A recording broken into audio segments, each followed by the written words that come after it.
Hoje eu vou te mostrar como eu organizei os estudos da Giovana, que foi aprovada no primeiro CNU, inclusive já foi nomeado, já está trabalhando no governo federal. Então, se você quiser entender como se organizar para esse concurso, como que você faz para planejar a sua rotina, né, para esse concurso do CNU ou para outro governo, outro concurso, né, do Executivo Federal principalmente, no caso dela foi para a área administrativa ou para outras áreas, você pode pegar alguns insights que podem ser importantes para você. Acredito que esse vídeo vai ser muito útil para você, tá? Então, indo direto ao ponto, a Giovana foi aprovada, aqui tá o dia que ela me mandou no WhatsApp, né, o resultado final, subiu 2 colocações. Na época era o bloco 7, agora é o bloco 5, área administrativa. E como que a gente fez? Como que eu fiz a organização da rotina dela? Então a Giovana, ela já era minha mentorada anteriormente, ela não entrou exclusivamente para o CNU, então ela já vinha de um acompanhamento, com foco na área administrativa. Essa é uma das primeiras coisas que eu costumo fazer, né, no Revolucionários, hoje, é definir um foco, ou seja, qual é a sua área, né? Então, hoje mesmo eu estava conversando com o mentorado sobre isso, estava na dúvida se vai ficar para a área administrativa mais geral ou para a área de formação dele, a gente está entendendo melhor. Então, eu converso muito com o mentorado para definir isso. No caso dela, ela já tinha esse foco definido, e então ela já vem estudando um conjunto de matérias da área administrativa. E qual que foi o trabalho que a gente teve? Encaixar esse conjunto de matérias nos eixos do CNU. É o mesmo trabalho para o CNU 2 também agora, né? É o mesmo processo, porque o CNU ele tem uma estrutura diferente, ele tem eixos, né? Geralmente, concurso você vai ter conhecimentos básicos, conhecimentos específicos, ou conhecimentos básicos especializados e específicos, enfim, né? Geralmente é conhecimentos básicos e específicos, principalmente quando a gente fala do Sebrasp, por exemplo. Então ele tem essa novidade, é por eixos. Então a gente precisa, mas se a gente for parar para pensar, principalmente na área administrativa, que agora é o eixo 5 e no passado foi o eixo 7, você vai perceber que muitas matérias ali não são novidade. Então o primeiro trabalho foi isso, foi encaixar no primeiro momento essas matérias, né? E no segundo momento priorizar. Isso aqui é um ponto importante, né? Já falando um pouco para você que está estudando para o CNU, entender assim, as matérias são as mesmas, mas a pontuação varia. Então, é importante você entender, para o seu cargo, qual é a pontuação. Essa informação está essa documentação aqui do anexo, né, do bloco 5. Eu estou chamando de eixo, agora ele chama de bloco temático. Antes ele chamava de eixo temático. Bloco, é no bloco 5. Então aqui, ó, você vai perceber que existe uma mudança, que existe aqui uma valoração, tá vendo? Eixo 1, 2, 2, 2, 2. Então aqui, para esse cargo em específico do MGI, que exige qualquer área de formação, 2 para todos. Então, não é necessariamente uma priorização. Agora, para outros cargos, né, vamos pegar aqui um exemplo qualquer, só para colocar. Então aqui, ó, aqui você já vê uma diferença grande, ó. O Ministério da Saúde, o cargo de gestão de pessoas, né? Você vai ver que Seguridade Social tem 4, ao passo que 2, 1, 1, 2, 2. Isso aqui, ó, tá vendo? 5, 2. Então, essas questões, né, tem que ser levado em conta no momento do seu planejamento. Porque não dá para a gente dar o mesmo peso, porque a pontuação é diferente na hora da prova. Então, esse pode ser um dos critérios, né? Não o único, mas um dos critérios também, para você poder levar em consideração no seu planejamento. Eu costumo levar isso em consideração no planejamento dos mentorados, tá? Então, esse é um primeiro ponto.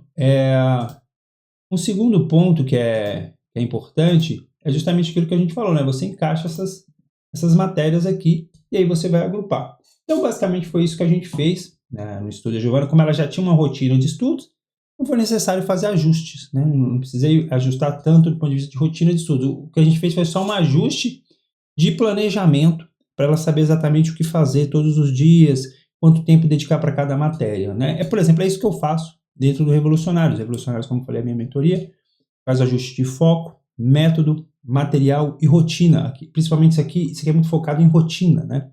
Para você ter uma rotina organizada, para saber exatamente o que você vai fazer todos os dias. Se quiser saber mais, tem um link aqui na descrição. Então, qual foi a estratégia que eu usei? A estratégia de blocos de estudo é diferente um pouco. Não é nem um cronograma detalhado, específico, mas também não é muito genérico, né? Não é um ciclo de estudos. Eu diria que ele está no meio do caminho. Então, por que eu gosto do bloco de estudo? Porque é mais fácil de eu encaixar blocos de estudo na sua rotina. Quando a gente tem um cronograma, muitas vezes o cronograma ele é muito fixo, rígido. Então, qualquer mudança que a gente tenha na nossa rotina, a gente tem que mudar todo o cronograma. E isso dá um certo retrabalho. E muitas vezes, por outro lado, o ciclo de estudos, quando você tem várias fases, né, várias etapas de estudo, ele não se encaixa tão bem assim. Eu tenho que treinar para discursivo, eu tenho revisões, eu tenho que fazer questões. Quando você está na fase de estudo mais teórico, ele encaixa muito bem, mas na medida que o seu estudo vai ficando mais complexo, de certo modo, vai tendo mais etapas, às vezes ele não atende tão bem assim. Então, por isso que eu gosto de usar essa estratégia do método Lego, que eu chamo, de bloco de estudo. Como que ele funciona na prática? O que são? Cada bloco de estudo basicamente é uma fase de aprendizado, ou a fase do seu concurso. Então, você vai ter um bloco de estudo de teoria, de questões, de discursiva, né? E assim você vai encaixando isso para poder montar a sua rotina de estudo. Eu vou mostrar aqui na prática como que era a organização da Giovana, vai ficar mais claro. Então, por exemplo, no caso da Giovana, a gente tinha um bloco ali, 2 horas para o eixo temático 2, porque na época, esse era o eixo para ela, para o cargo que a gente estava almejando, era o que precisava, que a gente precisava focar mais. Depois, 1 hora para os outros. Aqui, basicamente, eram questões, tá? Como ela já tinha feito, então aqui, questões, caderno de questões, ela já tinha passado pelo teórico, né? Como eu falei, ela já vinha antes. Então, aqui, basicamente, eram questões, caderno de questões no TEC. Então, aqui, questões. Então, como que funciona isso aqui na prática, o dia dela de estudo? Então, basicamente, o dia dela de estudo funcionaria da seguinte forma. Então, vamos supor que ela vai estudar hoje, né? Vamos pegar hoje aqui, o dia, sei lá, sexta-feira. Ela vai começar a estudar. Então, a primeira hora dela vai ser resolver questões do eixo temático 2. Então, primeira hora, eixo temático 2. Então, ela vai fazer 1 hora de resolução de questões rodando os cadernos que já estão montados lá no TEC. Então, basicamente é isso. Então, aqui ela vai pegar os cadernos, né? Ela vai colocar os cadernos lá, por exemplo, 1, 2, 3 e 4, por exemplo. Depois, se ela tiver mais 1 hora, a mesma coisa no eixo temático 2. Continua no eixo temático com os outros cadernos, né? Ela vai rodar a matéria, né? Temático 2. Aí vai pegar o restante dos cadernos. Então, vai vir para o 5. Estou colocando aqui o número dos cadernos, porque geralmente eu organizo dessa forma. Essa forma que o meu método organiza. Então, você monta cadernos com base no nível de incidência na prova. Lá no TEC a gente tem como montar isso. E a gente já tem uma ferramenta para automatizar que a gente extrai as estatísticas e ela já monta os blocos de questões e depois você só precisa criar lá. Então o método já meio que facilita, automatiza um pouco desse processo, né? E aí por isso que eu estou colocando aqui os números, né? Só explicando porque eu estou colocando os números dos cadernos, porque basicamente são cadernos de questões com os tópicos que são agrupados. Aqueles tópicos que têm maior incidência nas provas, por exemplo, na FGV hoje, vai ter mais questões. Que tem menos incidência, vão ter menos questões. Basicamente é isso. 5, 6, 7 e 8. E 8. E assim por diante. Tá? Então, deixa eu baixar um pouquinho isso aqui, que aqui eu vou explicar com mais detalhes, porque é importante para entender como que funciona na prática. Então, beleza, fechou essas 2 horas. Depois, na outra hora, ela vai começar a fazer como se fosse uma espécie de ciclo. Então, aqui, ela iria estudar 1 hora de conhecimentos gerais, por exemplo. Depois tem a revisão. Geralmente eu coloco a revisão no começo. No caso da Giovana, geralmente ela faz no final. Mas eu aconselho fazer sempre no começo, né? Mas, assim, cada mentorado também tem liberdade. O importante é que faça a revisão. E, por fim, tinha aqui a discursiva. Vou explicar como que funcionava a discursiva também, diariamente. Todo dia fazia uma discursiva. Então, basicamente, isso era um dia de estudo, né? Que a gente tem teriam aqui 5 horas, né? A Giovana, ela tinha uma rotina em média de 4 a 6 horas por dia. Então, era mais ou menos, esse era um dia típico de estudo dela. Então, vamos lá. Deixa eu pegar aqui, descer mais. No outro dia, como que funcionaria? Vamos supor aqui na segunda-feira, né? Vamos supor que ela não está fazendo no final de semana, na segunda-feira. Mesma coisa, né? Eu começaria com eixo temático, aí eu rodaria os outros cadernos, né? Não seriam os mesmos cadernos, daqui outros cadernos. Depois, aqui, ao invés de ser conhecimentos gerais, eu vou para a próxima matéria. Então, eu vou para o eixo temático 2, por exemplo. E aí eu continuo a revisão. E assim por diante, né? Só para explicar, né? Então, você vai pegando essa organização aqui, essa estrutura, e vai replicando nos dias e vai fazendo. Então, você sabe exatamente o que você vai estudar, onde você parou, onde você retoma. Aqui você tem essas informações. Então, explicando um pouco com mais detalhes a questão da discursiva. Eu devo gravar um vídeo depois falando sobre essa estratégia discursiva que eu usei para ser aprovado e ter a melhor nota discursiva no concurso que eu passei um cargo de elite, né? Hoje eu sou APO, sou analista de planejamento e orçamento, trabalho na Secretaria de Orçamento Federal. Usando essa estratégia eu consegui ter a melhor nota da prova discursiva. Então, qual que é a estratégia? A estratégia, em resumo, é a seguinte: não dá para você fazer discursiva de todos os tópicos. Imagina, nesse caso do CNU, é uma imensidão de tópicos. Então, eu uso a estratégia de mini roteiros. O que basicamente é? A gente faz a gente vai passando, claro, a gente vai fazer algumas apostas, evidentemente, e vai criando mini roteiros. Então, eu pego de cada tópico, o que é isso, como funciona, quais as principais características, e vou passando pelo edital. Então, vamos pegar, por exemplo, lá no direito administrativo, só para dar um exemplo, que geralmente, né, quase todo mundo estuda direito administrativo. Eu vou chegar lá em atos, eu vou chegar lá em princípios. O que é o princípio da ilegalidade? Como que funciona? Quais as principais características? Quais são as exceções? Depois eu vou para o outro princípio, a mesma coisa, e assim por diante, né? Eu vou fazendo mini roteiros no qual como se eu tivesse uma ficha de resumo, bem resumida, né? Ficha de resumo bem resumida é boa, né? Como se eu tivesse uma fichazinha na qual eu vou colocando os detalhes daquele tópico para você poder ter pelo menos uma vaga noção caso aquilo seja cobrado na hora da prova, né? Então, a gente geralmente planilha isso. Hoje com o IA fica até mais fácil de fazer isso, mas planilha isso, vai criando e gera. Aí você pode gerar flashcards disso, você pode gerar manual ou no Anki, e aí você vai revisando esse conteúdo para poder lembrar no dia da prova. Basicamente essa estratégia que a gente utilizava aqui. Não dava para ela escrever. Claro, tinha outros momentos de escrita, mas não era necessariamente no primeiro momento diário, né? A gente fazia geralmente um texto, 2 textos por semana, mas para a gente ter uma amplitude maior, essa foi a estratégia que a gente utilizou. Do ponto de vista de revisão, a gente utilizou um pouco o Anki, mas no caso da Giovana, ela usava muito material físico mesmo, né? Então tinha bastante material físico, tinha leis marcadas, né? A gente tem uma estratégia também de fazer lei seca de marcações para você revisar aquele conteúdo também, e que ela rodava esse conteúdo aqui nessa parte de revisão. O ponto esse era o esqueleto que ela rodava todos os dias para ir fazendo esse avanço na matéria, vamos dizer assim, né?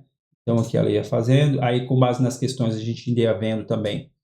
Claro que isso aqui foi sofrendo adequações ao longo do processo na medida que a gente foi vendo, precisa priorizar tal tópico, enfim, a gente foi fazendo alguns ajustes, mas o básico é isso aqui, era o básico da rotina que a gente tinha, né? Umas ferramentas que a gente utiliza na mentoria de modo geral, o diário de estudos, que é onde eu sei o que ela estudou, como que ela tese, basicamente tem essa informação aqui, né, no diário de estudos, o TEC, tá, para os cadernos, o Anki, para os flashcards, Google Docs, no caso da Giovana, o Google Docs a gente usou muito pouco. Geralmente os resumos, ela tinha mais resumos manuais mesmo, aquelas anotações ali. A lei seca e anotações, né, que ela ia fazendo no processo. Então, basicamente, essas são as ferramentas que a gente utilizou aqui, então. O que fica claro, assim, né, uma coisa que você pode entender aqui, que dá para tirar desse caso prático aqui, da Giovana, que você pode entender.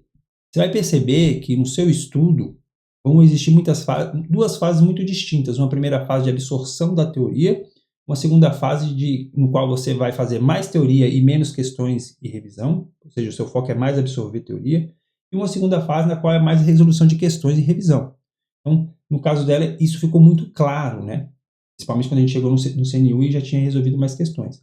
Então, você vai perceber que no seu estudo vai ter isso também. Mesmo que você utilize uma estratégia de estudo por questões, né, ou estudo reverso, como o pessoal costuma chamar. A diferença é que no estudo reverso, num primeiro momento, vai ser aquele momento que você vai conseguir, o seu estudo vai ser mais lento, mais desgastante, no sentido que você vai errar muita questão, porque, na verdade, o que você está fazendo é aprendendo a teoria. Né? O seu objetivo ali não é acertar questões, nem quantidade de questões, é aprender a teoria. Então, por isso que é um pouco desgastante, às vezes, no começo, quando você faz o aprendizado teórico por meio de questões. Mas depois também a coisa começa, quando você aprende a teoria e muda, né? Ou já tem uma noção da teoria e mudo para questões, aí a coisa começa a fluir melhor, né? A vantagem, geralmente, quando a gente faz o estudo por questões ou o estudo reverso, é que você já vai mais direto ao ponto, vamos dizer assim, né? Você já vai naqueles pontos que a banca costuma cobrar mais. Então, o seu estudo tende a ser um pouquinho mais direcionado do que quando você pega o teórico completo e estuda do início ao fim, vamos dizer assim.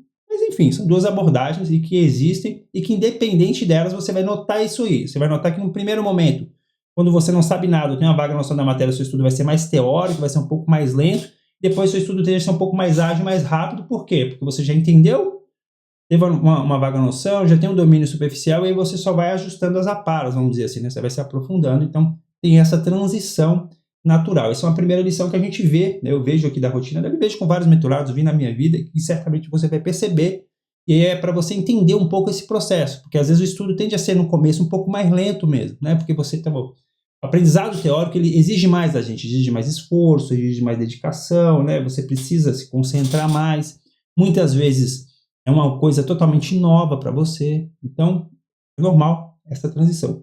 Segundo ponto que é importante entender, né, uma lição que a gente pode tirar aqui da história, do cenário da Giovanni, que é importante que você entenda. Principalmente nesse CNU, porque no CNU, o 1, né, o primeiro, a gente tinha cargo de alto nível, tinha cargos de gestor, cargo de gestor lá, PPGG, então a gente tinha salários maiores. Esse agora não. Esse agora você vai perceber que a maioria dos salários é o que a gente chama do carreirão do executivo. Você vai entrar na base. É esse salário aqui de 8, 7, né? Tem, um pouco mais, um pouco menos, mas você vê que não foge muito disso quando a gente pega o salário. Essa planilha que está disponível aqui embaixo também, tá? É uma planilha com todos os cargos direitinho, caso você queira filtrar para saber a quantidade de vagas. É informação oficial, só está planilhado aqui para facilitar a sua consulta e você poder entender melhor aí quais são os cargos que você pode escolher. Inclusive tem um vídeo no qual eu falo de como escolher o cargo, tá? Eu vou até indicar esse vídeo aqui depois para você poder assistir. Mas fato é, o que é o conselho que eu te dou baseado na minha experiência? Eu entrei no governo federal pelo carreirão do executivo, né? Que é esse cargo que paga geralmente hoje 8 de entrada. E o que eu percebi ao longo da minha vida? E aí, um conselho para você que já foi aprovado no CNU ou que está fazendo o concurso e pretende ser aprovado para esses cargos de entrada, né? Meu conselho é o mesmo conselho que eu dei para a Giovanna, tanto que você percebeu, vai perceber que no início, lá no print, ela manda mensagem que ela fala: seguimos fortes para novos desafios. Por quê? Porque, assim, é um concurso escada, pessoal. O que é um concurso escada? É um concurso de entrada, é um concurso que paga um salário mais baixo. Então, o que você tem que ter em mente, né? Quando a gente entra num cargo de escada, que foi o cargo que a Giovanna entrou aqui, e possivelmente você pode entrar, a maioria das pessoas que entrarem nesse CNU serão nesses cargos, é importante entender o seguinte: o salário, a gente tem estabilidade, né, no serviço público, mas da mesma forma que a gente tem estabilidade, o nosso salário também é estável. O nosso salário, ele não sofre muitos aumentos ao longo do tempo. Geralmente o aumento é percentual. Então você vai perceber que seu salário sobe de duas maneiras. Ou você sobe com as progressões, tá? Ou você sobe por meio de aumentos que o governo dá. Basicamente são essas duas formas que você tem aumento. Então, o que tende a acontecer na prática? As suas necessidades, chega um momento da sua vida que as suas despesas aumentam e o seu salário não acompanha. Simples assim. Falo por experiência própria, principalmente se você é casado, se você pretende constituir uma família, se você está mudando de cidade. Tem muita gente que muda de cidade, vai para alguma capital, seja aqui para Brasília ou para outra capital, e vai precisar, às vezes sai das casas, que aconteceu comigo, sai da casa dos pais e vai morar sozinho, por exemplo. Você vai perceber que suas despesas aumentam. Então, o conselho que eu te dou é: não pare de estudar. Não pare de estudar, continue estudando, entendeu? Continue estudando para passar para outros concursos, né? Para passar para outros concursos que pagam um salário melhor para você. Eu costumo dizer o seguinte, que o plano de carreira de servidor público é ser aprovado em concurso, entendeu? É só assim que você vai ter aumentos significativos no seu salário. Não adianta, você pode reclamar, pode achar que é injusto, mas é a realidade. A realidade é essa, entendeu? Em todos os concursos que eu passei primeiro na FUNASA, comecei na FUNASA Carreirão do Executivo, depois eu passei pelo cargo de analista de tecnologia da informação, que é um cargo hoje do Ministério do Planejamento ou do Ministério da Gestão e Inovação, não lembro em qual. Antes era do Ministério do Planejamento, mas o Ministério do Planejamento virou Ministério do Planejamento e Orçamento, que é o órgão, é o ministério que eu estou vinculado hoje, Ministério da Gestão e Inovação. Eu acho que o de cargo de AT está no Ministério da Gestão e Inovação, salvo engano. já é um cargo intermediário, já é um cargo que pagava mais. E depois eu passei para o cargo que eu estou hoje. Eu fui aprovado em outros, fui aprovado em 2 do judiciário, mas no STF eu ia ser nomeado, mas eu pedi final de lista, e no STJ eu não fui nomeado, que era o cargo de analista, mas fui aprovado. Então, mas o que eu estou querendo explicar com isso, né? Já estou explicando um pouco também nos caras, assim, que você precisa, passa em um concurso e já vê o próximo. E assim por diante, você vai construindo meio que uma carreira, e nesse processo você vai melhorando o seu salário significativamente. Então, por exemplo, eu poderia esperar, sei lá, 8, 10 anos para ter um aumento, para chegar no aumento que eu tive com 1 ano de estudo, né? Quando eu passei para o GATI, por exemplo. Então, só para você entender, se você quiser entender isso, tem a tabela de remuneração também, eu vou mostrar aqui para vocês do governo federal, e deixa isso mais claro ainda, para você entender qual que é a diferença, né? Você vai ter lá os níveis, que você vai entrar no governo até você chegar no topo da carreira. E aí fica mais claro para você como que funciona isso. Deixa eu pegar aqui uma tabela que já está aqui na mão, tabela de remuneração, que aí fica mais claro para você. Mas o argumento principal é esse, assim, que eu quero te passar, e o conselho que eu quero te dar, baseado na minha vida, e o que eu costumo falar muito com os meus mentorados, e certamente você será meu futuro mentorado, então a gente adianta o processo, né? Não pare de estudar. Essa é a mensagem, entende? Para você poder, legal, é bacana você conseguir uma aprovação e você já tem estabilidade, você já começa, já dá um primeiro passo, mas é importante você continuar. Só estou procurando aqui, dentro da tabela de remuneração do governo federal, que eu vou colocar o link aqui abaixo também, essa tabela aqui, ó. Aqui tem o salário de todo o governo federal, tá? Então, deixa eu só ver aqui o cargo que eu quero. Esse aqui é o grupo de gestão, que é o ciclo de gestão hoje, que são os salários mais altos. O cargo que eu ocupo hoje é esse, de analista de planejamento e orçamento. Mas o que eu quero mostrar não é isso. Eu quero mostrar as agências reguladoras. Era o da... Engraçado. Esse cargo aqui que foi o que eu fazia parte, né, de tecnologia da informação. Aqui não tem essa tabela aqui, não tem o cargo CPST, que é o carreirão do executivo. Está faltando aqui. Mas eu vou pegar uma tabela aqui só para mostrar para vocês como que fica essa evolução ao longo do processo, aqui ao longo do tempo. Então, por exemplo, você pega lá a BIM, tá vendo? Você começa com 19 mil. Mas a BIM já é um cargo, já é um cargo de alto nível. Mas você pegar um cargo que paga menos, né? Que geralmente são os cargos. Aqui, ó, peguei esse aqui, ó. Esse cargo aqui já é um cargo, só que aqui no caso é um cargo de nível intermediário, mas é muito parecido com o que a gente vê nesses cargos que estão ali. Eu queria pegar, eu devia ter me organizado aqui, colocado isso. Deixa eu ver se eu acho aqui rapidinho. Aqui. Agência, infraestrutura, área jurídica. Eu não vou ter aqui. CVM. Vai perceber que CVM, esses cargos, eles têm tudo uma estrutura parecida. DENIT. De analista do DENIT aqui, dá pra gente simplificar bem. Então, por exemplo, você vai pegar o cargo de analista do DENIT. Ele é um cargo que começa com um salário maior do que o cargo que está aqui do CNU, tá vendo? Começa com 9 mil, 8 mil. Mas já dá para exemplificar o que eu quero dizer. Então você vai perceber que para você chegar, isso aqui, ó, geralmente vai ser depois geralmente anual. Então, 1, 2, 3, 4, 5, 6, 7, 8, 9, 10, 11, 12, 13, 14, 15, 16, 17, 18, quase 20 anos, vai, pra você chegar lá no topo. Então você sai de 12 para chegar em 20, é quase 20 anos.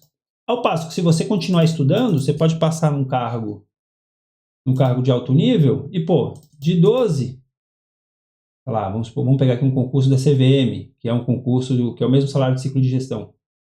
Você já passa para 18. Né? E pode chegar a ter 33 no final de carreira. Entende? Assim, esse é o raciocínio. Você pode esperar 20 anos lá como analista do DENIT para chegar a 24 aqui, ou você já pode estudar e já passar, já chegar aqui mais rápido, avançar muito mais rápido. Né? E olha que aqui é diferente, só que na realidade a diferença é maior, porque o analista do DENIT ainda tem um salário melhor, né? Que eu estou falando de 14. E a realidade não é essa dos cargos do carreirão do executivo. O carreirão do executivo, que são esses cargos que estão aqui, a realidade é menor ainda. Entende? Então, o que eu quero dizer com isso? Né? Como eu falei para vocês, o vínculo é estável, mas o salário também é estável. Ele não aumenta muito ao longo do processo. Então, você tem que entender que você tem que continuar estudando para você passar em concursos melhores e ter um salário melhor e dar um futuro melhor para você e para sua família. Esse é o meu objetivo, para que o estudo de fato seja revolucionário para você, tá joia? Se você está com dúvida de como escolher o cargo, de qual cargo escolher, eu vou indicar um vídeo aqui do CNU também, explorando essa planilha que eu acabei de mostrar aqui, para te mostrar 2 passos simples para você escolher um cargo melhor para você. Tá joia? É isso. Espero que o conteúdo aqui seja útil para você e não se esqueça, estudar não é chato, é revolucionário.